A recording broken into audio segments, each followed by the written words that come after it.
Saudara-saudariku yang terkasih, masing-masing dari kita itu mempunyai kerinduan. Kerinduan akan seseorang, kerinduan akan situasi, atau kerinduan akan sesuatu. Dan kerinduan yang paling tinggi atau yang paling mendalam adalah kerinduan akan Tuhan sendiri, Dia yang tak terbatas. Dan kerinduan ini terus bekerja dalam diri kita sampai itu terjawab atau terpenuhi. Peristiwa Natal adalah juga jawaban Tuhan akan kerinduan manusia yang mencari Tuhan. Hari ini kita merayakan apa yang disebut dengan pesta penampakan Tuhan. Dalam penampakan Tuhan itu kita akan melihat bagaimana manusia akhirnya melihat Tuhan sendiri di dalam bayi yang lahir di Bethlehem. Pesta itu juga seringkali disebut dengan pesta tiga raja karena diwakili oleh tiga orang sarjana atau tiga raja dari timur yang datang ke Yerusalem kemudian ke Bethlehem. Di Yerusalem dia berjumpa dengan Herodes. Kemudian dipanggillah ahli-ahli kitab untuk menjelaskan di mana bayi itu persisnya lahir. Herodes juga terkejut mendengar bahwa ada bayi yang luar biasa lahir. Dia bertanya dan berpesan kepada tiga raja yang dari timur itu atau para sarjana, supaya nanti kalau telah menemukan, dia diberitahu. Tetapi maksud Herodes adalah untuk membunuhnya, bukan untuk menyembahnya seperti para sarjana itu sendiri. Para sarjana mengalami perjalanan panjang untuk sampai akhirnya berjumpa atau melihat penampakan Tuhan sendiri.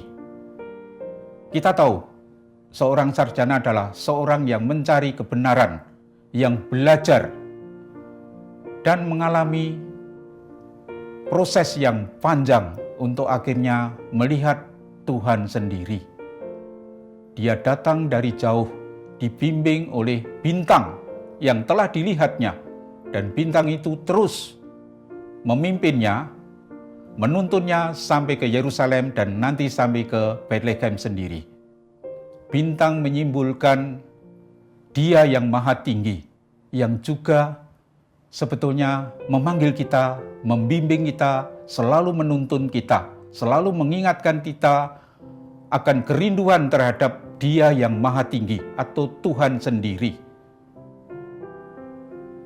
Tetapi bintang itu membawa dia ke Yerusalem, di mana menjadi pusat bahwa di sanalah di Israel atau di Yerusalem Tuhan juga mewahyukan dirinya, Tuhan memperkenalkan dirinya kepada suatu bangsa, yaitu bangsa Israel.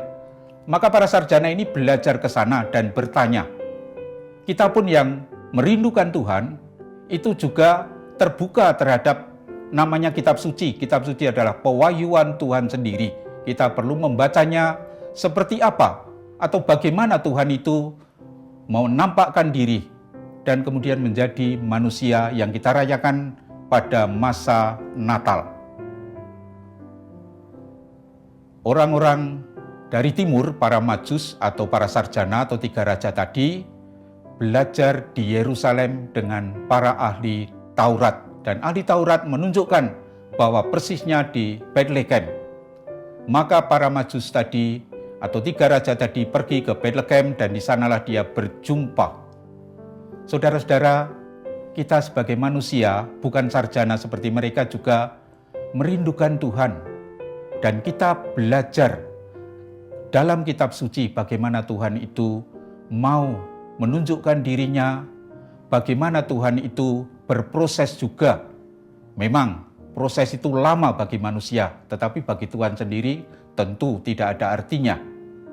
Karena dia menjawabi kerinduan kita tadi. Akhirnya para majus tadi atau tiga raja tadi berjumpa dengan bayi yang lahir di Bethlehem, dan di sampingnya ada Maria dan Yusuf. Para raja tadi kemudian mempersembahkan persembahan yang sangat berharga. Persembahan ini mengungkapkan pemberian dirinya kepada bayi yang lahir, kepada sang raja sendiri, kepada Tuhan sendiri. Dan di sanalah lengkaplah penampakan Tuhan itu sendiri. Penampakan Tuhan tentu bukan seperti orang yang tiba-tiba muncul, tidak terkenal, tidak dikenal, kemudian kita ditunjuki, akulah Tuhan. Bukan seperti itu. Contoh 3 Raja adalah menunjukkan juga proses kehidupan kita yang merindukan yang maha tinggi, yang merindukan kedekatan dengan Tuhan, dan akhirnya mengalami atau melihat Tuhan sendiri dalam kehidupan kita masing-masing. Penampakan Tuhan juga bagi kita semua. Tapi bagaimana ini terjadi? Kita merindukan Tuhan dan kita belajar dari kitab suci dan menerapkannya dalam kehidupan sehari-hari. Saat kita melakukan kehendak Tuhan, entah itu dalam kehidupan berkeluarga, entah itu dalam pekerjaan, dalam kehidupan bermasyarakat, kita semakin mengalami bahwa kita itu sebetulnya juga dibimbing oleh Tuhan, oleh Dia yang Maha Tinggi. Tadi dalam kitab suci dikatakan oleh bintang sendiri. Dan kita dengan bimbingan itu semakin mau belajar dari kitab suci. Dan akhirnya kita ditunjukkan bahwa Allah telah menjadi manusia, telah lahir menjadi seorang bayi. Dan Dialah Yesus yang perlu kita sembah. Perlu kita memberikan diri kita secara total kepadanya. Pekerjaan kita, hidup kita, diri kita, di sanalah kita akhirnya akan berkesimpulan. Ternyata dalam hidup saya, hidup kita masing-masing, kita dibimbing dan Tuhan ambil bagian di dalam kehidupan kita. Di sanalah kita akhirnya mengalami Tuhan ternyata nyata dalam kehidupan kita. Di sanalah penampakan Tuhan itu bagi kita semua. Saudara-saudari pemirsa Yakobus TV, semoga kita semua dalam hidup kita, dalam pekerjaan kita, dalam relasi dengan saudara-saudari kita, kita mengalami Tuhan yang menampakkan diri, yang mewujudkan diri, yang menyertai kita, yang ambil bagian dalam kehidupan kita. Semoga berkat Tuhan menyertai kita semua. Amin.